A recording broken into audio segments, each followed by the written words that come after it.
moment. Joe and Safine say hi hi.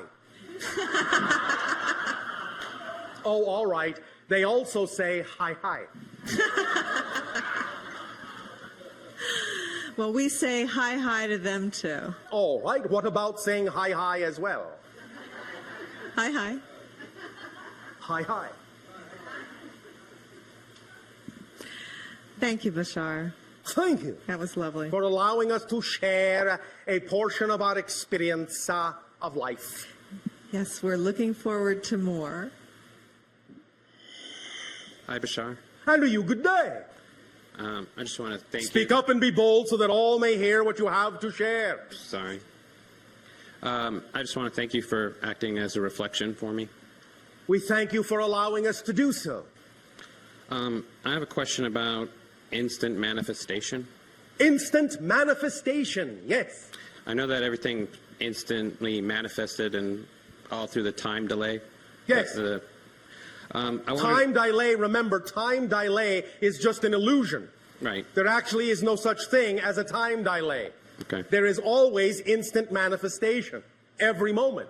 It's just that what you instantly manifest in the next moment may not appear to look very different than what you were manifesting the moment before. But it is completely different. The way you would then recognize that you're always instantly manifesting is to create the next instant manifestation to look very different from the one before it. That's how you'll tell you're instantly manifesting. That's how instant manifestation would be revealed, but you're already instantly manifesting, but most of you are doing it in such a way that you're creating a sense of flow and continuity in such a slow change appearance that it appears as if there's a time delay when no such thing exists. Does that make sense? Yeah. All right. So where do you wish to go with this idea from here? I want to...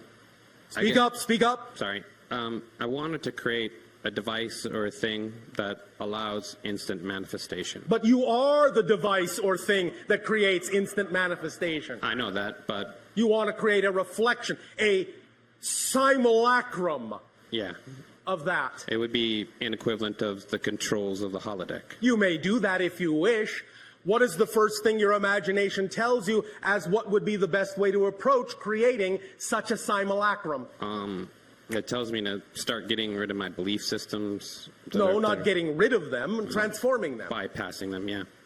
From what to what? Can you pick a specific belief you have now that is not allowing you to do this and tell us what you would like to transform it into that would allow you to do it? It would be the simple belief that, we walk around the world and, we interact and we touch a wall and it's there, that kind of belief, whatever that is. All right.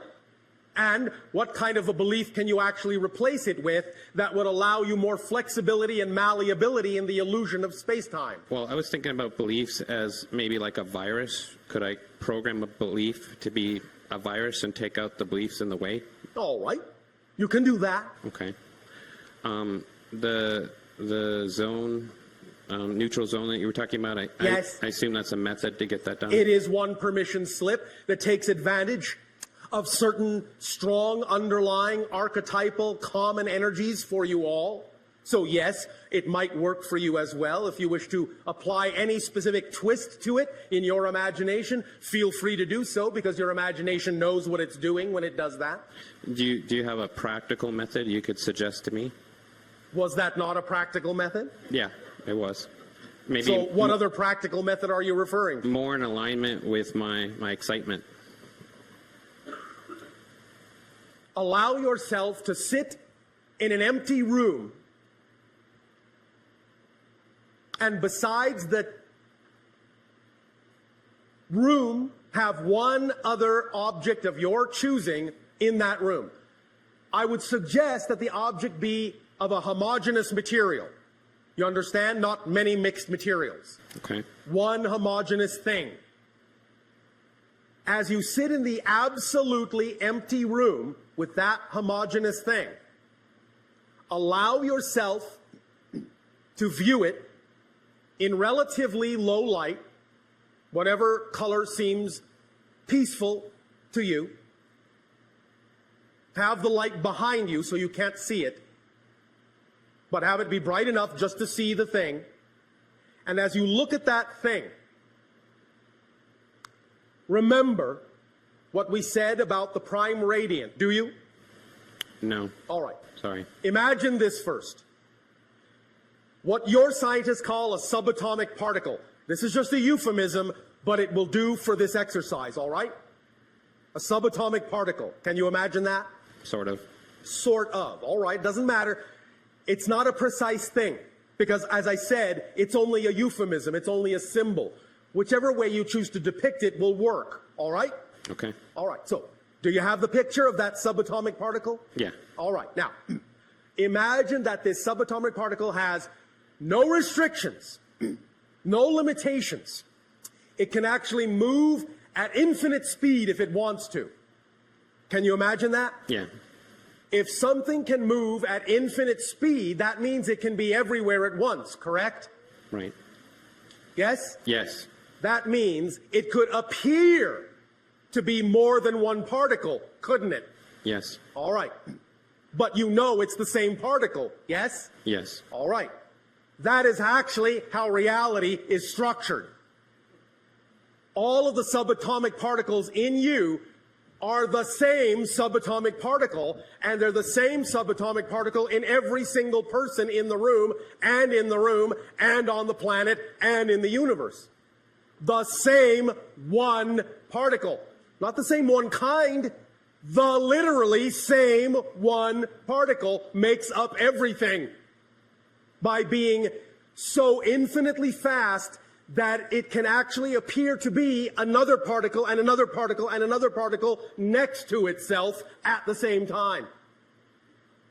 So the trillions upon trillions upon trillions, apparently, of particles are actually the same particle appearing next to itself over and over and over and over again in a geometric relationship not unlike what you are seeing in the holotope diagram.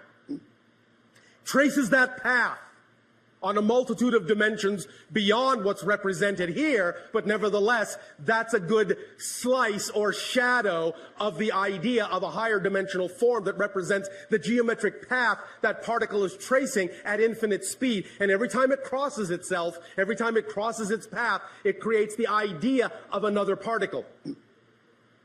Now, having said that, the idea is that when you sit in that empty room, aside from that one other object, if you can begin to imagine the particle going back and forth between you and that object, creating all of the particles in your body and all of the particles in that object, and begin to really start to understand and truly comprehend, truly viscerally begin to feel that it actually is the same particle, that you are that object, that object is you.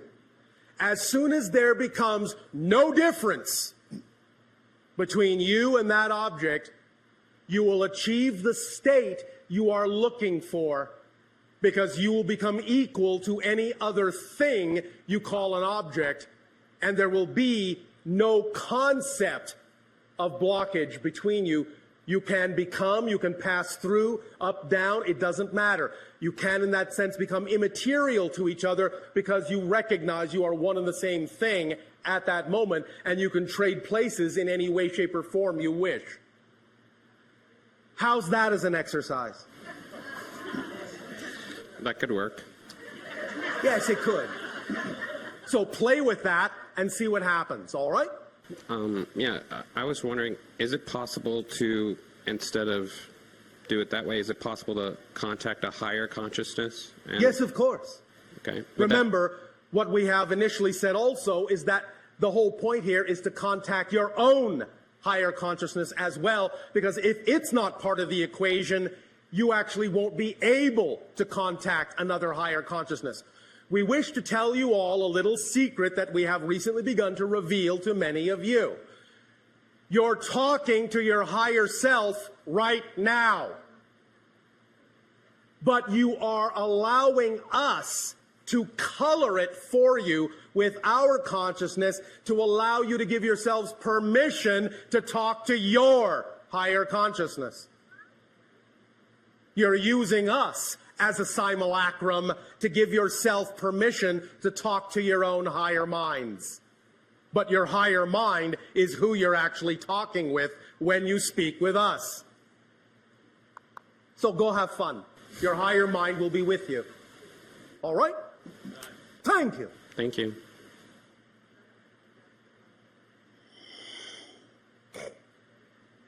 Good afternoon, everyone. Andrew, you good day. Thank you. We have this kind of idea in our civilization. It's about utopia. It's when everything is perfect and we were trying to build it.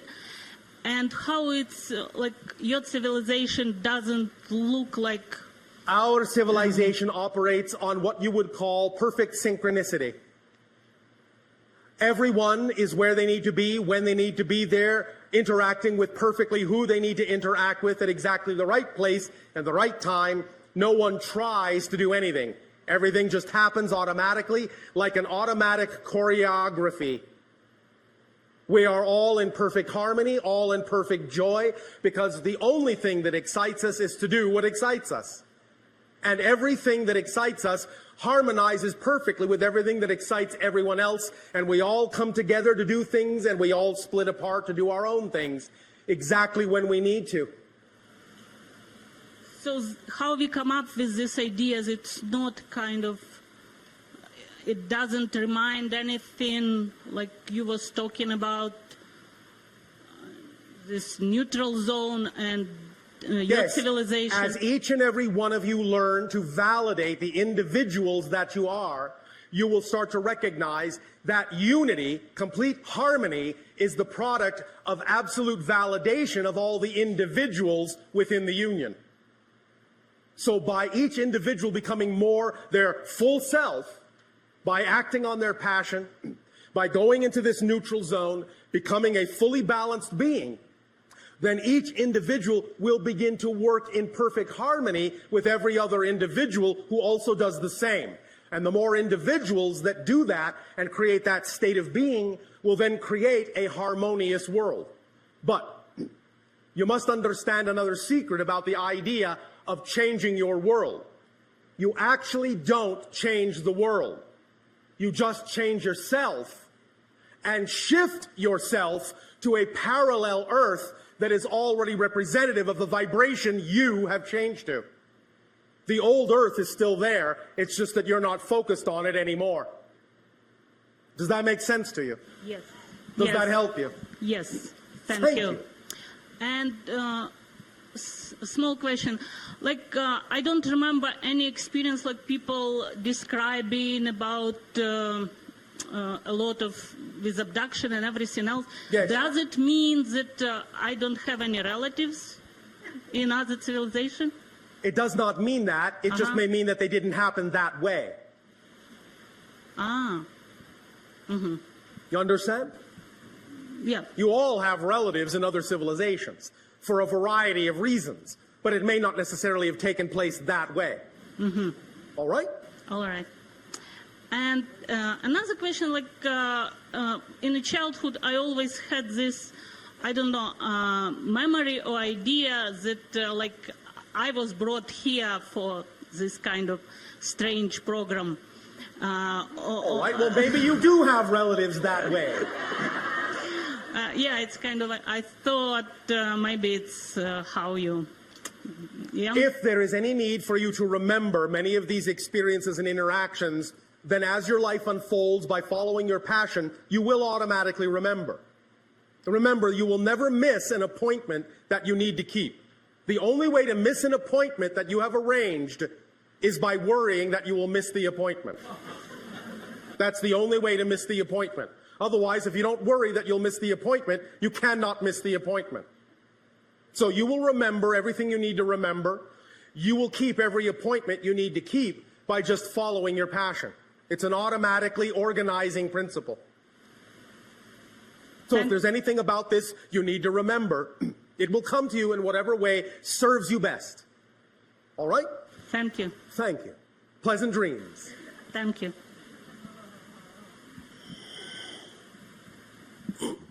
Greetings, Bashar. And to you, good day. I would like you to speak about phobias. Phobias. Yes. Specifically, why does it take the energy away from you to give you a fear about something that you shouldn't be afraid of? If you are afraid of it, it is an indication of a belief system within you. Every single emotion is an indication of a definition you believe to be true about yourself in relation to the circumstance. So phobias are strong symbols of a definition that is out of alignment with your true self, and it is a sparkling opportunity when you feel the fear to use the fear as an indicator and a guide to find out what that definitional belief is, so that in identifying it, you can transform it. But it almost always has to do with the idea of a belief or a definition about yourself in relationship to something in the circumstance or some circumstance in your life that it symbolizes. Does that make sense? Yes, no, maybe? No. Oh, all right. What about it doesn't make sense?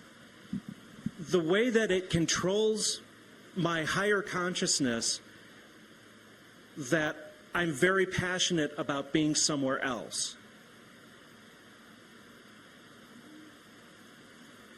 You mean you are afraid to be where you are Yes. so much that you wish you were somewhere else? It's That's not being passionate. That's being anxious. Okay. So the idea, again, is that any time a fear comes up, be it the idea of what you might call a quote-unquote normal fear or something on the level of a phobia, it is an indication, and I'll go further this time, it is an indication of a belief or a definition about yourself in relation to some circumstance in your life.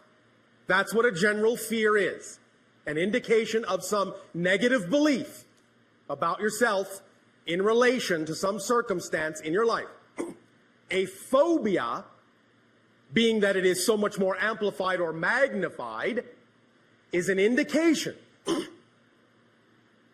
not only of a negative belief about yourself in relation to some circumstance in your life, it is also an indication of a belief, of the existence of a negative belief that allows you to be addicted to the negative belief about yourself.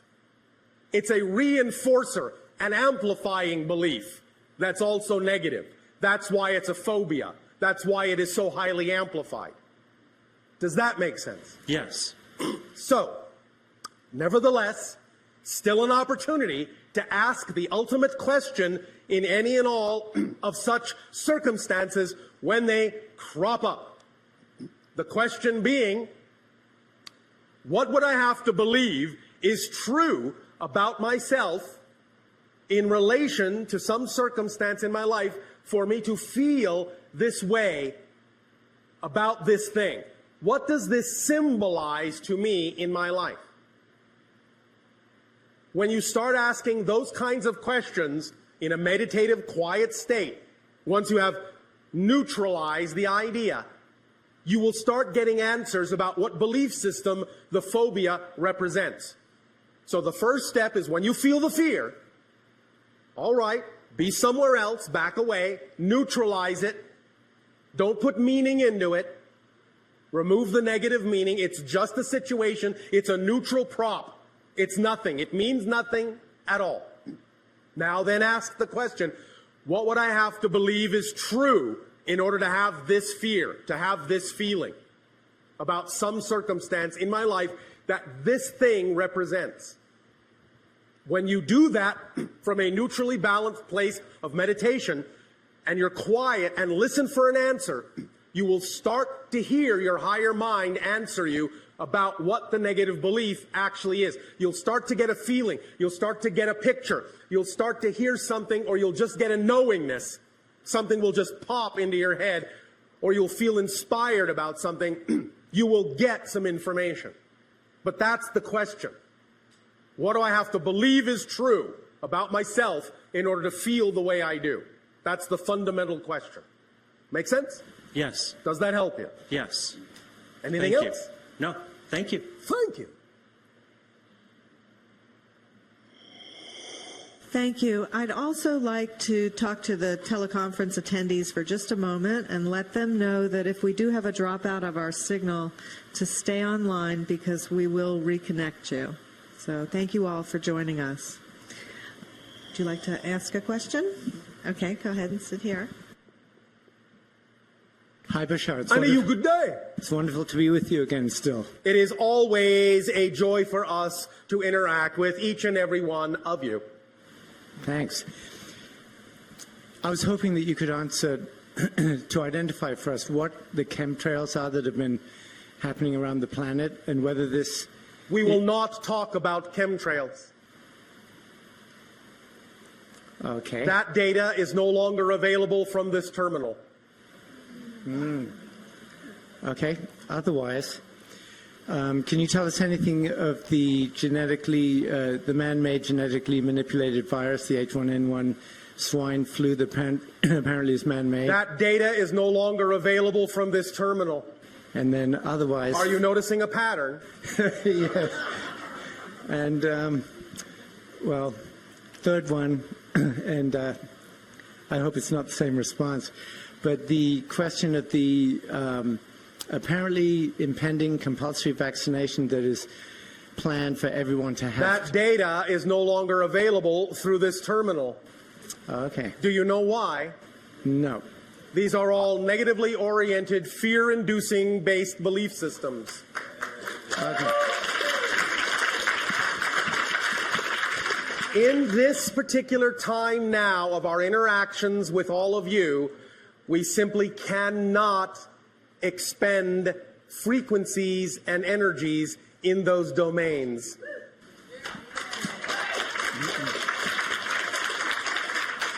So in doing so for us, then they will not exist. Remember, in the reality of the vibration that you prefer to choose, such things simply would not exist.